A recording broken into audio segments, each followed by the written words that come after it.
أعوذ بالله من الشيطان الرجيم بسم الله الرحمن الرحيم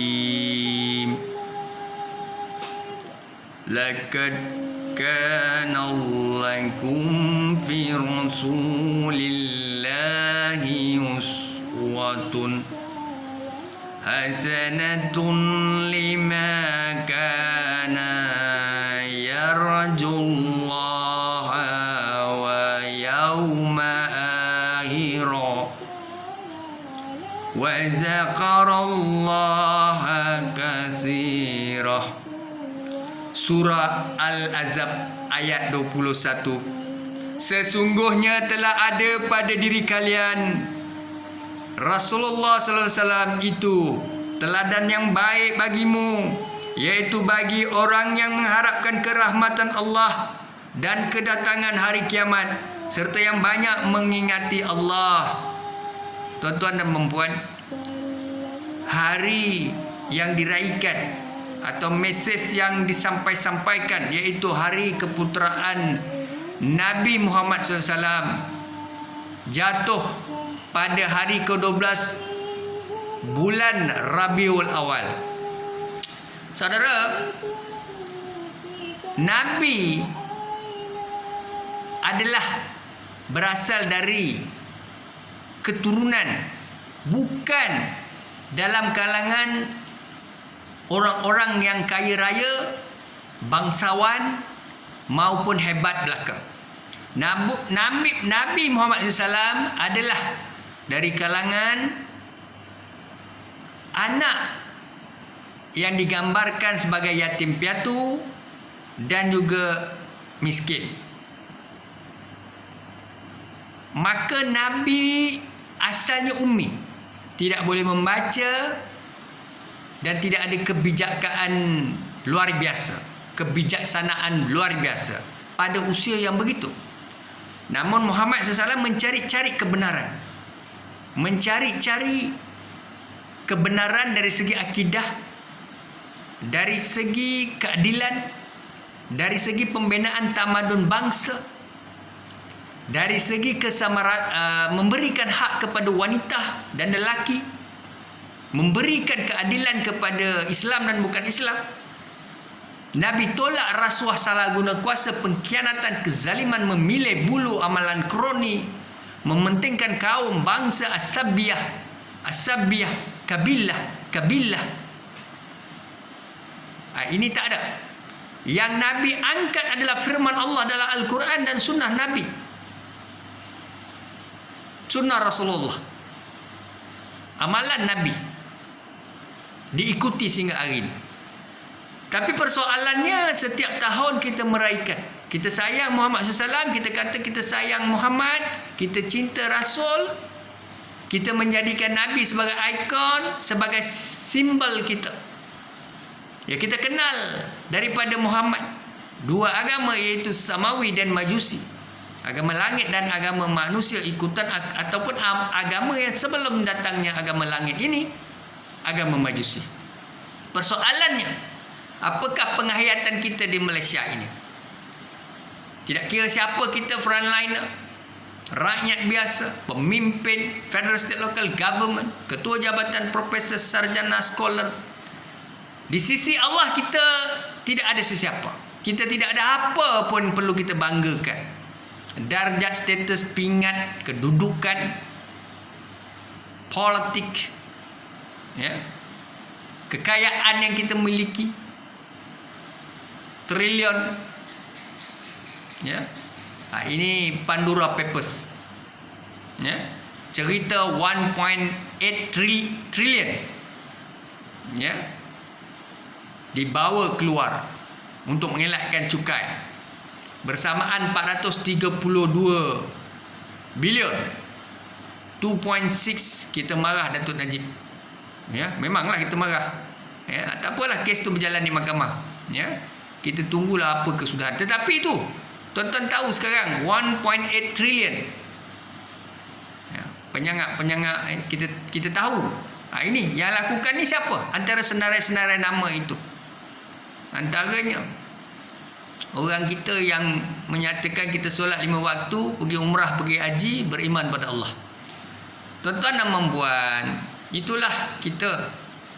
Memang kita meraihkan, kita kenal Allah, kita kenal malaikat, kita kenal alam akhirat, kita kenal alam syurga neraka, ya. Kita kenal malaikat, azab kubur, semua kita tahu. Tapi bagaimana penghayatan, ya, apa sudah jadi dengan kita? Bagaimana kita mau menjadi contoh kepada masyarakat di negara ini, di antara Islam dan bukan Islam? Kalau kita menjadi pemimpin, mestilah seperti pemimpin yang berakhlak mulia seperti Nabi Muhammad SAW. Piagam Madinah Akabah 1, Akabah 2, Perjanjian Akabah 1, Akabah 2. Nabi mengagikan kekayaan Madinah kepada Islam dan bukan Islam secara adil. Agama kamu bebas, amalkan agama Islam dan bukan Islam, tanpa kacau ganggu, jangan mengasut antara kamu. Nabi bagi hak kepada golongan Yahudi, golongan Muhajirin, Ansar, Islam dan bukan Islam. Tapi bagaimana kita? Kita menganggap harta, kekayaan, kedudukan, tanah, segala apa yang kita miliki hak kita. Kita bertegang urat, ya, kita tidak mau berkompromi. Ingatlah bila kita mati, kita masuk dalam kubur itu, satu apa kita tak bawa. Harta trilion, ya, kereta rumah yang banyak, ya, ladang kelapa sawit, hak pusaka keturunan keluarga, semua tinggal, yang ambil orang lain. Kita masuk dikebumikan dalam liang lahat kubur itu. Semua duit berkepuk-kepuk, semua orang lain ambil guna. Itulah kita tamak lupa, tuan-tuan dan puan-puan. Apakah pengajaran daripada peristiwa kelahiran Nabi yang kita sayangi? Kalaulah Nabi ada hari ini di Malaysia, Nabi melihat kepada pemimpin Malaysia ni, ketua-ketua jabatan, profesor, scholars yang memberi pandangan, ya, ada segelintirnya tidak berani menegakkan kebenaran, takut kehilangan jawatan dan kedudukan. Mahu menyokong mereka-mereka yang kleptokrat salah guna kuasa hanya kerana mahukan kedudukan, pengaruh, pingat. Ini berlaku. Pejam sebelah mata. Yang pentingnya kedudukan, jawatan, portfolio itu diutamakan. Tidak kiralah kerajaan mana, tuan-tuan. Kalau kita sebut politik Malaysia, BN atau PH, mana-mana pemimpin adunan ahli parlimen yang korup, salah guna kuasa, tidak berkualiti, berintegriti, kita mesti tolak. Dan scholars, profesor, think tank dan siapa saja frontliner, ketua jabatan mesti berani bercakap yang benar, membetulkan keadaan yang salah. Kita tidak boleh maju sekiranya kita tidak mempunyai kepimpinan seperti mana yang ditunjukkan oleh Nabi SAW melalui Piagam Madinah. Bagaimana Nabi berpesan kepada Yahudi, kepada musyrikin, Ansar, Muhajirin, mesti bersatu menentang musuh. Apabila musuh menyerang Madinah, macam itulah Malaysia. Apabila penyangak mata wang, ya, George Soros menyerang mata wang Malaysia, kita mesti mempunyai pemikiran kritikal. Macam mana untuk stabilkan mata wang Malaysia? Bagaimana ekonomi kita ataupun minyak sawit diprotes di Amerika? Bagaimana kita keluar daripada pemikiran biasa untuk memastikan dunia menerima minyak kita? Bagaimana kita berhadapan dengan minyak soya? Bagaimana kita menolak rasuah, salah guna kuasa? Pemberi rasuah dan penerima rasuah adalah pengkhianat, dilaknat Allah Subhanahu Wa Taala. Tapi di negara kita, mereka tidak ada masalah, senyum selamba dan lakukan rasuah suka hati berbilion-bilion dan trilion. Mereka memegang kuasa dan kedudukan, menjadi menteri, jemaah menteri. Tuan-tuan dan puan, kenapa saya sebut semua ini? Sebab saya pegang kepada Allahu Ahad, Allahu Ahad, Allahu Ahad, fisabilillah, fisabilillah, fisabilillah, lillahi ta'ala, lillahi ta'ala, lillahi ta'ala. Ya. Hidup mati kita kerana Allah. Kita nak takut dengan siapa? Dengan Allah. Dengan pemimpin kita hormat. Ya, kita tak takut dengan pemimpin, kita hormat pemimpin. Kita takut pada Allah Subhanahu Wa Taala. Tak ada jawatan, tak ada kedudukan, tak diberi pangkat, tak diberi anugerah cemerlang, tak diberi kedudukan, tak diberi gaji yang tinggi, tidak diberi, tak apalah. Di dunia dia buatlah. Di akhirat Allah ada. Tunggulah azab di kubur alam barzah. Ya. Doa orang-orang yang dizalimi. Yang tuan-tuan dan puan. Sebab itu kadang-kadang saya rasa sedih melihat keadaan di Malaysia ini. Kenapa saya rasa perlu bangkit? Ya, melibatkan diri dalam kepimpinan. Itu rezekinya ada tidak itu saya tak tahu. Tapi saya rasa terpanggil untuk bangkit kerana kalau semua orang mendiamkan diri, semua orang ke belakang, tidak mahu libatkan diri dalam kepimpinan,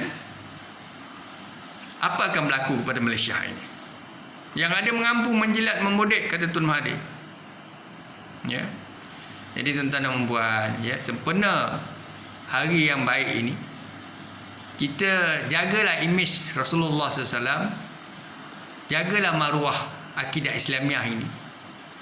Dan jangan kita jadi ulama, kita jadi ustaz, ustazah, kita jadi scholars, professors, think tank, pemimpin Islam, kita tak mau memperjuangkan kebenaran dan kita membiarkan kezaliman salah guna kuasa rasuah dilakukan oleh pemimpin Islam. Dan kita berkata yang penting dia Islam, kita pejam sebelah mata.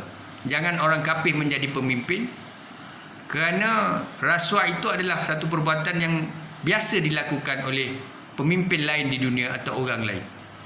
Jadi yang pentingnya daripada orang bukan Islam menjadi pemimpin, baiklah kita letak pemimpin rasuah. Mungkin tuan-tuan tak cakap macam tu, tapi saya dengar seorang imam bercakap dengan saya macam tu. Dan ramai jugalah ketua-ketua jabatan, ya, Federal State Local Government ini cerita saya ni panjang. Saya tidak merujuk mana-mana institusi ke organisasi ke ketua jabatan sana sini, saya tak sebut. Tapi setahu saya kerja 9-10 jabatan. Ya. Kadang-kadang saya tengok As-Sabiah, Kabilah, As-Sabiah, Kabilah itu sangat jelekit. Ya. Dia tak boleh bezakan di antara halal dengan haram, berdosa yang mana yang Allah redha. Nah, inilah. Sebab itulah kita rasa kita lebih mulia. Kita pandang rendah pada orang lain. Allah tunjuk kat dunia. Ya, kita pergi tempat lain, orang buat kita macam tu. Sebab itulah tuan-tuan dan puan, kita pegang pada Al-Quran, kita pegang pada sunnah Nabi. Ya, kita jadi pemimpin contoh, pemimpin Islam yang berakhlak mulia. Menjadi pemimpin di Malaysia mesti menjadi benchmark. Track record kita mesti bagus kepada orang Islam dan bukan Islam. Bukan kita jadi orang Islam sembahyang 5 waktu, pergi umrah, pergi haji, seperti mana Dato' Ayub Khan Maidin PC kata. Banyak ustaz pun korup. Beliau tahu paling kuat rasuah. Itu kata Dato' Ayub. Boleh cek dalam YouTube. Begitu juga pemimpin pergi umrah, pergi haji, minta ampun pada Allah, balik Malaysia buat rasuah lagi. Itu kenyataan daripada Dato' Ayub. Boleh cek. Ya. Jadi tuan-tuan dan puan, ya, macam mana perlu saya lakukan? Jadi kadang-kadang saya melihat tuan-tuan menganjurkan program-program yang baik sedemikian, yang menyambut melalui Rasul, ya, menyambut macam-macam lah, tilawah Quran dan sebagainya, ya. Tapi apa kesannya kepada anak muda, belia, pelajar universiti, masyarakat frontliners, yes, kepada think tank, scholars, professors, kepada rakyat Malaysia ni, apa kesannya? Ya. Usaha mesti dijalankan, ya, tetapi kita perlulah sama-sama muhasabah diri. I throw the ball to the wall, the ball bounce back to me. Saya pesan apa tadi? I throw the ball to the wall, the ball bounce back to me. Ya, saya pun muhasabah diri saya. Ya, diri saya muhasabah. Ya, maknanya kita ni tak ada yang perfect. Ya, tapi apa pun jangan lakukan rasuah dan biarkan pemimpin kleptokrat ataupun yang penuh dengan penipuan memimpin Malaysia. Federal State Local Government. Federal apa? Kerajaan persekutuan. State apa? Kerajaan negeri. Local government, ya, kerajaan tempatan. Faham, ya? Alright. InsyaAllah. Assalamualaikum warahmatullahi wabarakatuh.